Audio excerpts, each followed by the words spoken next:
Kingdom. A popular manga known for its Chinese history battles, the emotion, the action, and tension that each fight brings, going from one battle to the next while keeping the attention hot. But one chapter stood out to me more than any other. In fact, it's two chapters together back to back that stood out, making them the greatest chapters of Kingdom before and maybe even after it. Kingdom has given us countless unforgettable moments and battles that really struck you to the core, like Hangul Pass. But these two chapters don't have any battles but stand above the rest. Paradox of King and The Constant, chapters 759 and 760 of the Kingdom manga. These two chapters that even without a single battle or action scenes are among the greatest chapters of Kingdom, even against chapters with pure action. There are moments when an action or tense scene just sends shiver down your spine, but rarely is it when it's purely dialogue, and all it took was a single quote. Man is fire. Just one single quote that captures not only the feeling of what Kingdom tries to protect, but also its reality. The reality of the characters that are living within the story. To really appreciate the weight of these chapters, let me bring you back to an earlier arc called the Zhao retaliation arc. In the Zhao retaliation arc, after Qin reviving the Six Great Generals system, a system where a general is given the freedom to wage any war with a large army without orders. Not only is this scary because of the threat of having to face several generals who can each have an army up to 600,000 and no less than 200,000, but also have to fight them on different fronts. So the enemy might have to take it in the back, or they might get a train run on them. And if it's 3, oh boy, 2 was already bad enough. Now that's only one half. The other half of this arc is who one of the other 6 great generals is. Conky, the Beheader. And that title he has seriously should have been updated because it really doesn't do any justice to how evil a character Conky was. For the Kingdom manga, if you pictured evil, Conky's face would show up. Just to give you a glimpse of how evil Conky was. He once threatened an opposing general to leave the battlefield or he will pay his kingdom a visit. On top of that, all the kingdom's defenses are fighting in the war, so the kingdom was free for the taking. And it worked. Because even if it's a bluff, when it comes to Conky, you don't want to roll that dice. That is why this arc was called Zhao's retaliation arc, because this was Zhao's revenge mission. It was their chance for a get back, especially after a devastating loss at Hangul Pass. This was finally Riboku's chance to put one on the scoreboard after several losses. So they needed this win and they needed it bad.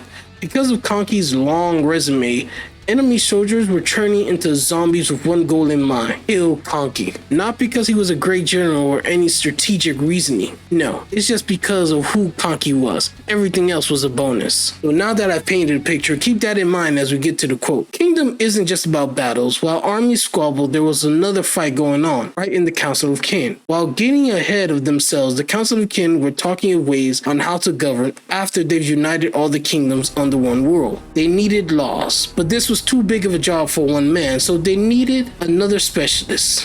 But the only other man that was an expert in legalism was Kan Pishi from the Kingdom of Han, a small kingdom mostly of scholars, and since they wanted his help, they had to invite him to the country of Qin. The delegation, along with Jin, go to negotiate with the Kingdom of Han for the invitation of Kan Pishi, but before they get to the table, Jin gets a random next to him who asks him, "Are humans born good or evil?" But before Shin can even process question, they reach the court, where there begins a back and forth between the delegation and the court, with some insults and subtle threats being thrown, with the delegation basically saying, "You don't want this work." And that's when Kan Pishi himself walks in, insulting the Kingdom of Qin, calling it a shitty kingdom driven by greed and war. Shin snaps back, saying Qin's mission isn't about greed, but about uniting China and ending 500 years of war.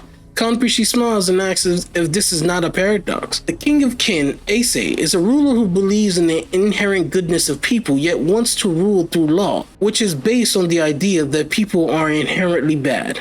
Shin, A warrior who has witnessed the best and worst of humanity, yet refuses to label people as purely good or evil. And this is where the chapter really starts cooking.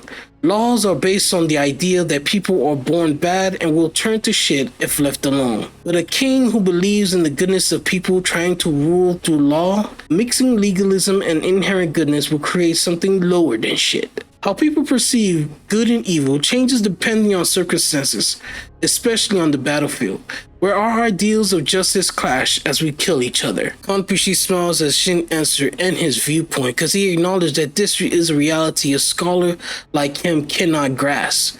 So he asks the big question: what is the true nature of man? Shin stresses about how to answer because his answer will decide whether Kanpishi goes to kin or not. Then, encouraged by General To to speak his truth, Jin answers, man's true nature is fire, and everyone is flabbergasted. And this is where the picture about Kanki comes in mind, because when Shin asks, what is evil?